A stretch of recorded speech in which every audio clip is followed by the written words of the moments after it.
What if the next year of your life is not decided by time, effort, or circumstance, but by a single inner act you either perform now or neglect without realizing it? As this moment approaches, you may feel the familiar weight of reflection, the quiet inventory of what worked, what failed, what slipped through your hands despite your intentions. You may tell yourself that this time will be different, that you will think clearer, act stronger, stay disciplined longer. And yet beneath those words, there is often an unspoken doubt, a subtle awareness that years have turned before, and life continued to repeat patterns you never consciously chose. This is not because you lack intelligence. It is not because you lack ambition. It is because most lives are shaped long before the calendar turns, by decisions made in silence, in the unseen chambers of the mind. Decisions you do not remember making, yet obey every day. There is a moment like this that few people recognize for what it truly is, a threshold, not a celebration, not a resolution, but a rare pause in the usual momentum of thought where the past loosens its grip just enough for a new command to be issued. Most people fill this pause with noise, distraction, or vague hope, and so the old instructions resume, uninterrupted. But there is another way to stand here. There is a deliberate inner act that, when performed with clarity and calm certainty, quietly reorganizes the direction of your life. It does not rely on willpower. It does not depend on circumstances improving. It works beneath effort, beneath emotion, at the level where causes are set before effects appear. You have felt the difference between moving through life as a reactor and moving as an authority. One feels heavy, repetitive, constrained by invisible limits. The other feels inevitable, as though events are meeting you halfway. The difference is not luck, it is alignment. Very few are ever shown how to enter a new year without dragging the psychological weight of the last one behind them. Fewer still understand that what you consistently become is not determined by what you want, but by what you silently accept as true. This moment is not asking you to promise more. It is asking you to decide differently at a level where decisions do not need reminders. If you allow yourself to remain still long enough, you may notice that something in you is already preparing to give a new instruction, one that will not argue, rush, or doubt, but simply take its place and begin. There comes a moment, often unnoticed, when you quietly decide what kind of year you are allowed to have. It does not arrive with ceremony. It does not announce itself. It happens in the background, while your attention is elsewhere. A conclusion forms, subtle and unquestioned, about what is realistic for you, what is likely, what is out of reach. And once that conclusion is accepted, everything else begins to arrange itself around it with remarkable obedience. You may believe your days are shaped by effort, by discipline, by the quality of your plans. But those are only the visible tools. The real architect works deeper, where assumptions live undisturbed, where expectations settle into identity, where the mind decides long before action begins what outcomes it will permit you to recognize as possible. This is why change feels exhausting for so many. They attempt to build a new future on an old inner agreement. They speak the language of ambition while silently honoring the boundaries of their former self. And the subconscious, faithful and precise, follows the strongest instruction it has been given, not the loudest, but the most consistent. You do not struggle because you are weak. You struggle because part of you is loyal to a version of yourself that learned caution, limitation, and compromise as a form of survival. That loyalty once protected you. It helped you adapt, but now it quietly negotiates against your desire for expansion, convincing you that restraint is realism and hesitation is wisdom.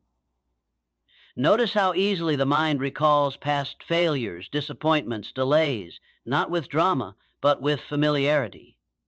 These memories are not painful because they hurt. They are powerful because they feel true. And what feels true becomes the reference point from which all future decisions are measured. The subconscious does not reason. It does not debate. It accepts. Whatever you repeatedly accept as fact, it treats as law. It shapes perception to match it. It filters opportunities through it. It aligns behavior with it even when that behavior contradicts your conscious goals. This is why two people can want the same outcome and experience entirely different realities. One carries an inner permission that says, "This belongs to me." The other carries an invisible condition that says, "Only if circumstances allow." One moves with quiet certainty. The other waits for proof before committing belief. And proof, obedient to belief, arrives accordingly. At the turning of a year, something rare becomes available, a brief suspension of identity. The mind naturally reviews, reflects, loosens its grip on the continuity of the past. For a moment, the old story is not actively being reinforced. This is not symbolic. It is psychological. It is an opening. Most people fill this opening, intention layered on top of unchanged self-concept. They decide to work harder, try again, aim higher, while leaving the underlying assumptions untouched. And so the same internal governor remains in place, quietly regulating how far effort is allowed to go before retreat feels reasonable. But there is another approach, one that does not rely on force. It begins with recognition, the understanding that belief is not something you do, it is something you allow to settle. Certainty is not created by repetition of words, but by the withdrawal of contradiction. When the inner argument ends, belief becomes effortless. You are not required to convince yourself of a better future. You are required to stop reminding yourself of the old one. Desire, when unguarded, is powerful. But when desire is mixed with doubt, it becomes unstable. It pulls forward and holds back at the same time. This creates motion without progress, effort without momentum. The body feels busy, but the direction remains unchanged. The mind responds to clarity. When a decision is made without escape clauses, without emotional bargaining, the subconscious reorganizes around it. Attention sharpens. Opportunities become noticeable. Persistence stops feeling heroic and starts feeling natural. This is why the most effective inner commands are calm. They are not fueled by urgency or desperation. They carry no argument. They simply state what will be and move on. You may have noticed moments in your life when things flowed almost without resistance, when you did not question your place in the outcome, when you assumed success rather than hoped for it. Those moments were not accidents. They were brief alignments between conscious intention and subconscious acceptance. The challenge is not to create these moments again, but to stabilize them, to live from that inner posture consistently without requiem. Ring emotional highs or external validation to sustain it. Fear interferes here, not loudly, but logically. It presents itself as caution, as practicality, as humility. It asks you to consider what could go wrong, to prepare for disappointment, to remain realistic, and without noticing, you begin issuing instructions that limit expansion while believing you are being responsible. Fear does not stop action. It redirects it. It keeps you busy improving what is safe, refining what is familiar, perfecting what does not threaten your identity. It rarely tells you not to move. It tells you where not to go. Self-mastery begins when you recognize this voice without fighting it, when you understand that fear is not an enemy, but a signal that an old boundary is being approached. The response is not suppression, but authority. Authority does not shout. It does not argue. It decides. When you decide at the level of identity, behavior follows without strain. When you decide only at the level of effort, identity quietly resists. This is why resolutions fail and inner shifts endure. As the year turns, you are not being asked to add more discipline to your life. You are being asked to remove an outdated agreement, to withdraw consent from a version of yourself that no longer represents your capacity. This withdrawal does not require struggle. It requires honesty, the kind that admits where you have been negotiating with limitation while calling it patience, where you have postponed certainty while calling it planning, where you have waited for permission that never arrives because it can only be given internally, the subconscious listens most closely when the mind is calm, not when it is excited, not when it is emotional. Calm certainty communicates permanence. It signals that the instruction is not temporary, not reactive, not conditional. You do not need to know how every thing will unfold. The subconscious does not need details. It needs direction. It needs a clear sense of what is now expected of reality. When that expectation changes, behavior aligns. When behavior aligns, circumstances respond. Not magically, but mechanically, through a chain of cause and effect so consistent it often goes unnoticed. This is the unseen discipline that separates those who repeat years from those who progress through them. Not greater effort, but greater internal consistency. If you feel a quiet tension as you listen, it is not resistance, it is recognition. The awareness that something you have treated as fixed has always been adjustable, that the authority you attributed to time, luck, or circumstance has been residing somewhere closer all along. The year ahead is not waiting for your motivation. It is waiting for your instruction, and the quality of that instruction will be decided not by what you say you want, but by what you are finally willing to accept as inevitable. There is a silent mechanism within you that never rests, never questions, and never forgets an instruction once it has been accepted. It works while you sleep. It works while you speak. It works even when you believe you are undecided. This mechanism does not respond to logic or persuasion. It responds to repetition, to emotional neutrality, and above all, to certainty. And once it has been given a direction, it begins arranging your inner and outer world to match that direction with unwavering loyalty. You may know this mechanism only by its effects, by the habits that feel automatic, by the reactions that arrive before thought, by the patterns that repeat themselves even when you swear you want something different. This is not weakness. It is obedience. The subconscious is doing exactly what it was designed to do, execute the dominant instructions it has received. Most people unknowingly feed it contradictions. They desire expansion while rehearsing limitation. They speak of confidence while privately affirming doubt. They hope for change while emotionally preparing for disappointment. And the subconscious, unable to reconcile mixed commands, defaults to the instruction that feels most familiar. Familiarity is powerful. It masquerades as truth. What you have lived repeatedly begins to feel inevitable, not because it must continue, but because the mind equates repetition with reliability. The past becomes evidence. Evidence becomes expectation. Expectation becomes behavior, and behavior quietly recreates the past under a new name. This is the loop few people ever interrupt. Autosuggestion is not a technique. It is already happening. Every inner dialogue, every emotional rehearsal, every assumption carried without inspection is a form of suggestion being delivered to the deepest level of the mind.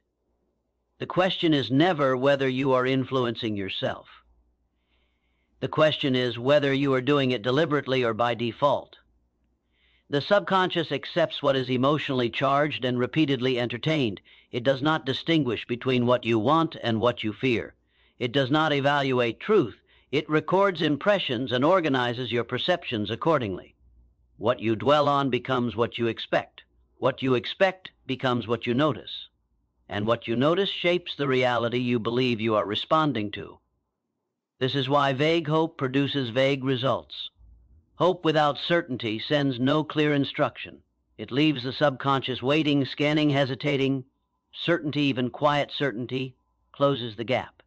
It tells the inner mechanism that a decision has been made, that resources must be allocated, that attention must be adjusted. You have experienced this in moments of real commitment.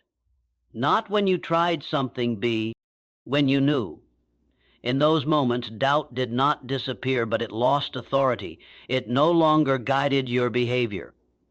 It became background noise rather than direction. This is the difference between wishing and commanding. The most influential suggestions are rarely spoken aloud. They are felt. They carry a tone of finality, an emotional stillness that signals permanence. The subconscious recognizes this stillness as confidence. Not the confidence of performance, but the confidence of identity. Identity is the deepest suggestion you ever accept. When you see yourself as someone who struggles, effort becomes necessary. When you see yourself as someone who persists, effort becomes natural. When you see yourself as someone who waits for conditions, hesitation feels wise. When you see yourself as someone who decides, movement feels inevitable. You do not rise to the level of your desires. You stabilize at the level of your self-concept. This is why change that targets behavior alone rarely lasts. Behavior is an expression, not a cause. When identity remains unchanged, behavior eventually returns to its familiar range, no matter how forcefully it is pushed. The subconscious protects identity with remarkable consistency. It resists what feels foreign and reinforces what feels known. To work with this mechanism rather than against it, you must understand one subtle truth. The subconscious learns through experience, but it can be trained through assumption. Assumption, when calmly held, creates expectation. Expectation alters perception. Perception alters behavior. Behavior creates experience, and experience feeds back into belief, strengthening the original assumption. This loop can imprison or liberate. The difference lies in who initiates it at the turning of a year. When routines pause and reflection naturally occurs, the subconscious becomes more receptive. The usual reinforcement of identity slows. Old patterns lose some of their momentum. This is why this moment feels significant, even to those who claim it is only symbolic. The mind senses an opening, whether consciously or not. But an opening alone changes nothing. What matters is what you introduce into that space. Not a list of intentions, not emotional promises, but a clear, repeated inner assumption about who you are now willing to be. This assumption must feel settled, not forced. It must be stated without urgency. Urgency signals doubt. Calm signals conviction. You are not asking the subconscious to help you. You are informing it of a new operating standard. This is why emotional drama is unnecessary. The subconscious responds more reliably to consistency than to intensity. A quiet assumption held daily carries more influence than a passionate declaration made once. Consider how many of your current limitations began as reasonable thoughts, cautious conclusions, practical compromises. Over time, they hardened into identity, not because they were true, but because they were repeated without challenge. The same process can be reversed. When you consistently assume a higher standard for yourself, without argument, without explanation, the subconscious begins adjusting your inner environment. Thoughts align, emotional reactions soften, opportunities appear more noticeable. Not because they are new, but because you are now oriented to recognize them. This is not mystical, it is mechanical. The mind filters reality based on expectation. Change the expectation and the filter changes. What once seemed invisible becomes obvious. What once felt intimidating becomes manageable. What once required effort begins to feel appropriate. Fear will attempt to interrupt this process by demanding proof.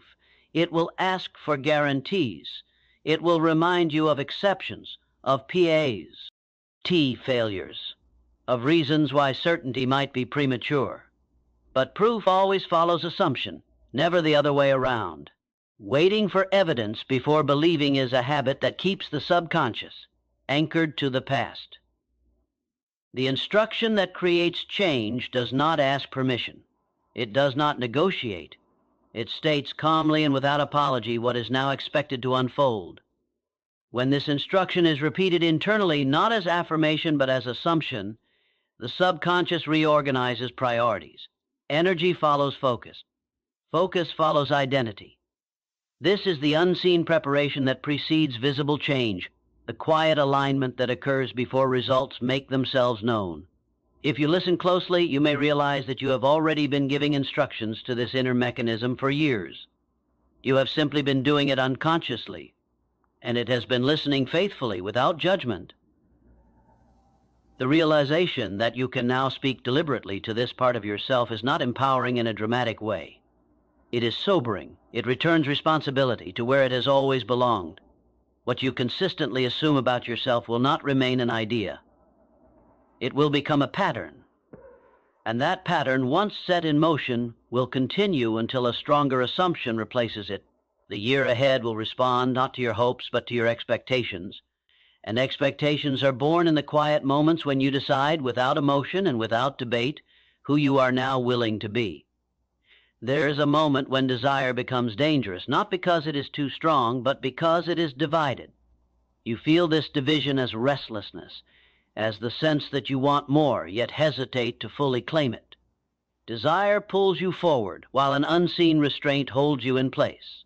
This tension is not accidental. It is the result of desire operating without full consent from belief. Desire alone is not a command.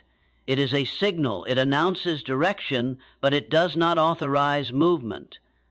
Faith is what grants permission, not blind optimism, not emotional intensity, but a quiet acceptance that the desired outcome belongs within the range of your identity. Without this acceptance, desire becomes a source of frustration. It sharpens awareness of what is missing without providing the certainty required to pursue it calmly. This is why longing can feel heavy. It reminds you of potential while reinforcing distance. Most people misunderstand faith. They treat it as something they must generate through effort or emotion. In reality, faith is the absence of internal resistance. It is what remains when doubt has been withdrawn rather than defeated. Doubt thrives on argument. Faith thrives on stillness. When you argue with yourself, you feed uncertainty. When you explain why something might not work, you are not being cautious, you are issuing a conditional instruction. The subconscious hears the condition, not the desire. It prepares for limitation, not expansion. Faith does not require certainty about the path. It requires certainty about the direction. It does not need timelines. It needs commitment. And commitment, when genuine, is calm. This calmness is often mistaken for lack of ambition, but it is the opposite. It is ambition that no longer needs to announce itself. It has already been accepted internally and is now unfolding through consistent action. Persistence is born here. Persistence is not forcing yourself to continue when motivation fades. It is continuing because stopping no longer feels reasonable. It is the natural behavior of a mind that has accepted an outcome as part of its identity. This is why persistence cannot be manufactured through discipline alone. Discipline without belief eventually exhausts. Persistence supported by belief sustains itself. You have seen this difference in others. Those who persist without drama, without complaint, without needing reassurance. They do not appear desperate or driven. They appear steady. Their movement is quiet, but it is relentless. They are not stronger than you. They are clearer. Clarity removes friction. When the mind is clear about what it is committed to, distractions lose their appeal. Doubt loses its influence. Obstacles are no longer interpreted as signs to stop, but as information to adjust. Effort becomes focused rather than scattered. The opposite is also true. When commitment is incomplete, every challenge feels personal. Every delay feels like rejection. Every effort requires renewal. The mind constantly renegotiates the decision, draining energy in the process. Faith stabilizes the decision. It does not eliminate fear. It repositions it. Fear becomes a signal of growth rather than a command to retreat. It is acknowledged, not obeyed. This is the inner shift that transforms persistence from struggle into rhythm. At the start of a new year, desire naturally intensifies. The mind imagines change. It sees possibilities. But without faith, these images remain distant. They inspire briefly and then fade under the weight of old beliefs. Faith must be deliberately allowed to take root. This does not happen through excitement. Excitement is temporary. Faith is steady. It is built through repeated inner agreement. Each time you refuse to contradict your intention with doubt, faith strengthens. Each time you maintain calm certainty in the face of uncertainty, persistence deepens. The subconscious responds to this consistency. It begins to align your emotional responses with your direction. What once triggered hesitation now triggers adjustment. What once felt overwhelming now feels manageable. Desire, faith, and persistence are not separate forces. They are stages of the same internal process. Desire identifies direction. Faith grants permission. Persistence maintains momentum. When any one of these is weak, the process destabilizes. Desire without faith creates frustration.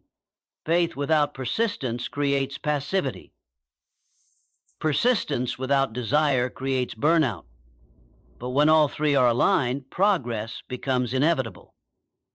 This alignment does not require perfection. It requires honesty, the willingness to notice where you have been desiring without committing, believing without acting, acting without accepting. The mind resists this honesty because it removes excuses. It places responsibility where it cannot be deflected. But it also restores control. Control does not mean forcing outcomes. It means choosing what you will no longer question. When you stop questioning your direction, energy consolidates. Attention sharpens. The subconscious receives a clear message. This matters, and it is not temporary. The world responds to this message gradually, often quietly. Small confirmations appear. Inner resistance weakens. Opportunities align with preparation. Persistence becomes less about endurance and more about continuity. You may not notice the shift immediately. It does not announce itself. But you will feel it in your relationship with effort, in how quickly you recover from setbacks, in how little persuasion you require to continue. This is the evidence of faith at work, not in emotion, but in behavior. As the year begins, you are not being asked to want more intensely. You are being asked to believe more quietly, to accept your desire as legitimate, to remove the internal conditions that have kept persistence fragile. When desire, faith, and persistence finally agree within you, progress no longer feels like something you chase. It feels like something you are allowing to happen.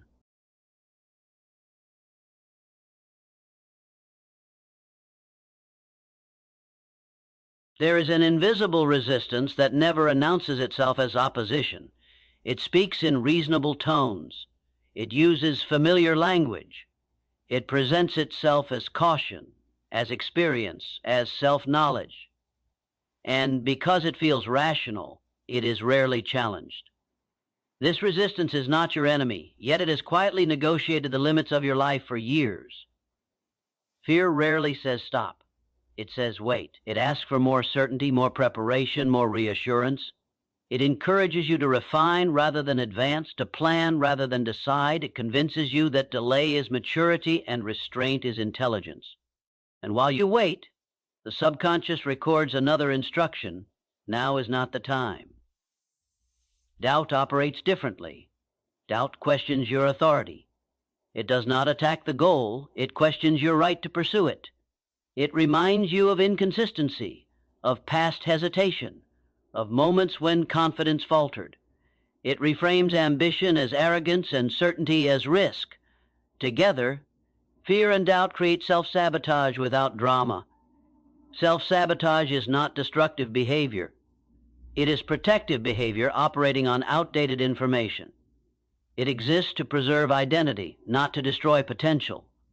When growth threatens the familiar version of you, self-sabotage activates to maintain psychological continuity.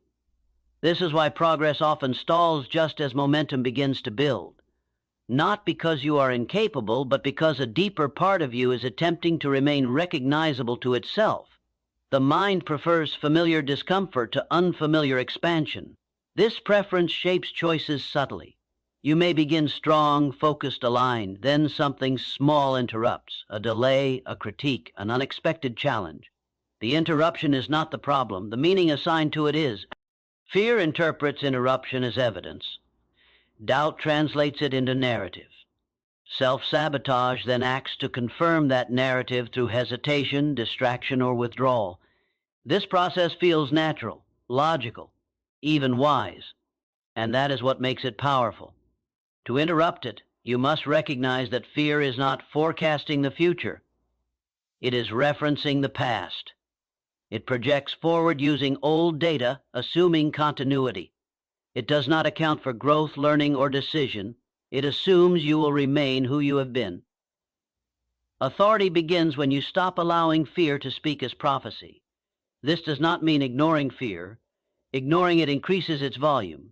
It means listening without obedience, allowing the sensation without adopting the conclusion. When fear arises, it signals proximity to expansion. It indicates that you are approaching the edge of your previous self-concept. This is not danger, it is transition. Most people turn back at this edge not because they cannot proceed, but because they misinterpret the signal. They assume discomfort means error. In reality, it often means growth. Doubt intensifies here.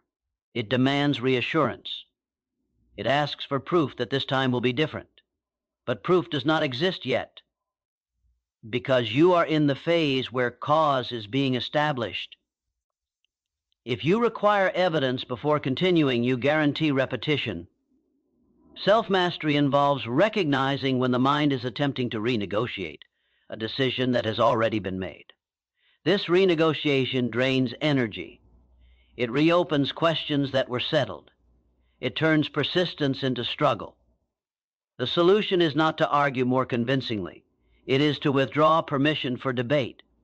Decisions that change identity are not discussed repeatedly. They are assumed. Once assumed, behavior aligns without constant supervision. This is why inner authority must be calm. Emotional declarations invite reconsideration. Calm acceptance signals finality.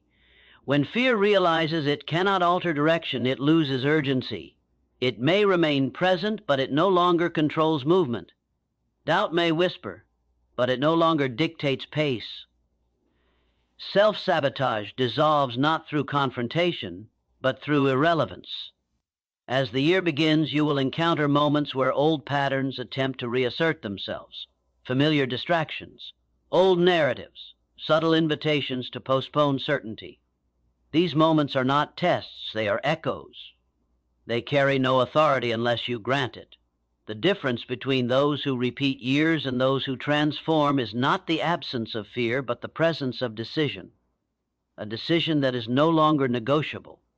When you decide who you are now becoming, fear recalibrates. It adjusts to serve rather than restrain. It becomes awareness instead of warning. Doubt loses its grip when identity stabilizes.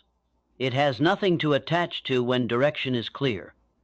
Self-sabotage fades when the mind recognizes that retreat is no longer an option being considered. This does not require force. It requires consistency, the quiet consistency of choosing alignment over explanation.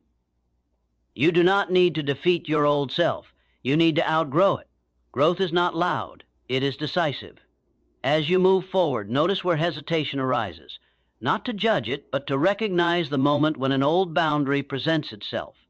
These boundaries are not walls, they are thresholds. Every threshold asks the same question without words. Will you return to what is familiar, or will you remain with the decision you have already made?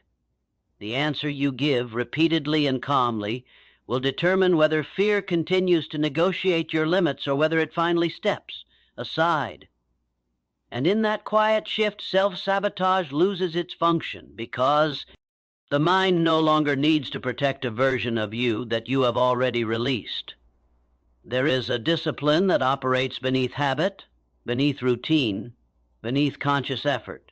It is the discipline of attention.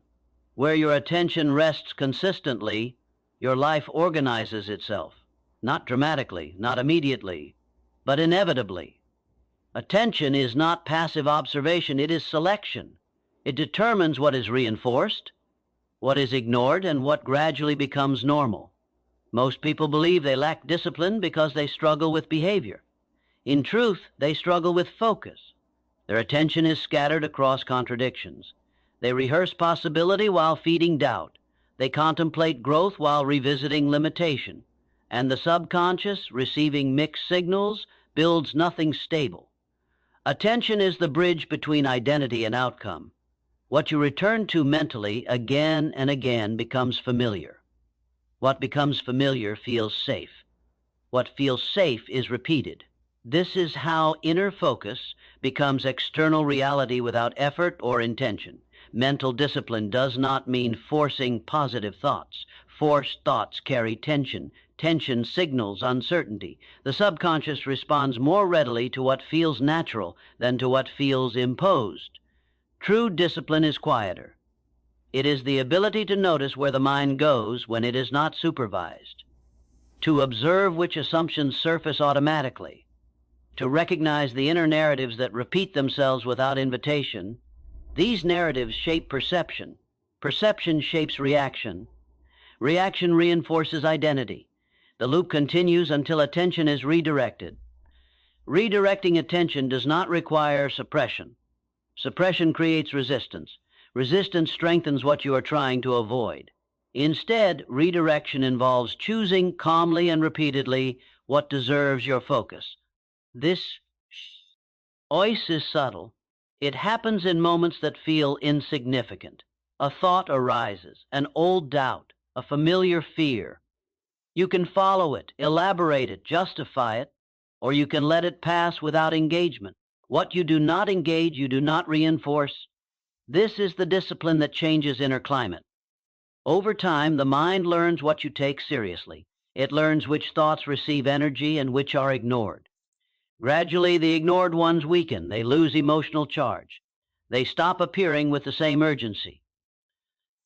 The mind becomes quieter not because it is empty, but because it is ordered. Focused attention creates coherence. When your thoughts align around a consistent assumption, behavior simplifies. Decisions require less effort. Distractions lose appeal. Persistence becomes less heroic and more habitual. This is why mastery feels calm. The opposite is also true. When attention is divided, effort increases. You must constantly motivate yourself, remind yourself, push yourself. Not because the task is difficult, but because your inner focus is unstable. Stability comes from choosing what you will repeatedly return to. At the beginning of a year, attention naturally turns inward. Reflection occurs, evaluation arises. This can be used deliberately or wasted unconsciously. If attention dwells on regret, the subconscious reinforces limitation. If it dwells on comparison, it reinforces inadequacy. If it dwells on uncertainty, it reinforces hesitation. But attention can also be trained to rest on assumption rather than memory. Assumption is forward-facing. It does not argue with the past. It does not seek validation. It simply occupies mental space consistently. When you assume a new standard for yourself, attention naturally aligns to support it. You begin noticing information that confirms it. You gravitate toward behaviors that express it. You interpret experiences through it. This is not imagination. It is orientation. The mind must orient itself somewhere. If you do not choose the direction, it defaults to the familiar. Familiarity is not truth. It is repetition. Mental discipline means choosing orientation deliberately. This choice is not made once. It is made quietly, repeatedly, without ceremony. Each time you return attention to your chosen assumption, you strengthen it. Each time you refuse to indulge contradiction, you weaken it. Over time, the balance shifts. The subconscious begins to treat the new assumption as baseline. Behavior adjusts automatically. Emotional reactions soften. Confidence stabilizes, not because circumstances have changed, but because identity has. This is why the most powerful transformations feel anticlimactic from the inside. There is no dramatic moment. There is simply a gradual loss of interest in thoughts that once dominated you. They no longer feel relevant. This relevance is the key. The mind prioritizes what feels relevant to survival and identity. When a thought no longer feels relevant, it fades. You do not need to eliminate it. You only need to stop feeding it. Attention is nourishment. What you nourish grows. As the year unfolds, your environment will present endless stimuli. Some will invite focus on limitation. Some will reinforce distraction. Some will appeal to old habits of thought. None of these have power on their own. Power is granted by attention. You may not control what appears in your mind, but you control what stays. You control what you revisit. You control what you elaborate. This control is subtle, but it is absolute. When attention becomes disciplined, the subconscious receives a clear signal. This is who you are now. This is what matters. This is what is expected. From this signal, behavior flows naturally. You do not need to monitor every A. You do not need to correct every thought. You only need to maintain orientation. Orientation determines trajectory. A small shift in focus, maintained consistently, alters direction over time more powerfully than intense effort applied sporadically. This is the quiet law most never apply. They search for motivation when they need alignment. They seek discipline when they need clarity. They chase results when they need consistency. But when attention is mastered, everything else organizes itself. As you continue forward, notice where your attention naturally returns when nothing demands it. That place reveals your current identity. And identity, once seen clearly, can be adjusted not with force, with focus, and whatever you choose to focus on, calmly and repeatedly, will begin shaping your experience long before you notice the change taking effect. There comes a point when effort is no longer the question. The question becomes identity. You can work harder, plan better, learn more, and still feel an invisible ceiling pressing down on your progress. Not because you lack capacity, but because you are operating from an identity that was formed under different conditions, different expectations, different limits, an identity that once made sense but was never meant to be permanent. Identity is not who you say you are, it is who you consistently obey. It is revealed in what you tolerate, what you postpone, what you quietly accept as normal. It is embedded in the standards you enforce when no one is watching, and the standards you abandon when pressure appears. Most people attempt to change outcomes without questioning the self that produces them. They seek improvement while remaining loyal to an outdated internal image, and that image, unseen but active, keeps pulling behavior back into familiar patterns. Transformation begins when loyalty shifts. Not loyalty to ambition, but loyalty to a new inner authority. This authority does not need validation. It does not ask for permission. It does not explain itself to the past. It simply assumes a new position and begins operating from there. At first, this feels subtle, almost anticlimactic. There is no dramatic break from the old self, no clear line separating before and after. Instead, there is a quiet reorientation. You begin responding differently without rehearsing it. You stop justifying certain behaviors. You feel less compelled to explain your choices internally. What once required effort now feels misaligned. This is identity changing its center of gravity. The old self does not disappear. It loses influence. Old habits may surface, but they feel foreign. Old doubts may arise, but they feel outdated. Old fears may speak, but they sound distant. They no longer define you. They merely echo. This is how real change feels, not like becoming someone else, but like finally occupying a position you had been circling for years. Cause and effect begin to work in your favor, not because you are forcing outcomes, but because your internal posture has changed. You are no longer reacting to life from below your capacity. You are initiating from within it. Responsibility returns here not as burden, but as clarity. You realize that much of what you once attributed to circumstance was shaped by consent, silent consent, unexamined consent. And as that realization settles, something shifts. You stop waiting for conditions to improve before you improve your stance. You stop asking whether you are ready and start acting from the assumption that readiness follows decision. This is not recklessness. It is maturity. Maturity is the willingness to claim authorship of your inner world. From this place, discipline no longer feels imposed. It feels appropriate. Focus, no longer feels restrictive. It feels protective. Persistence no longer feels exhausting. It feels aligned. You begin to sense that success is less about acquisition and more about expression. not something you chase, but something that unfolds when resistance dissolves.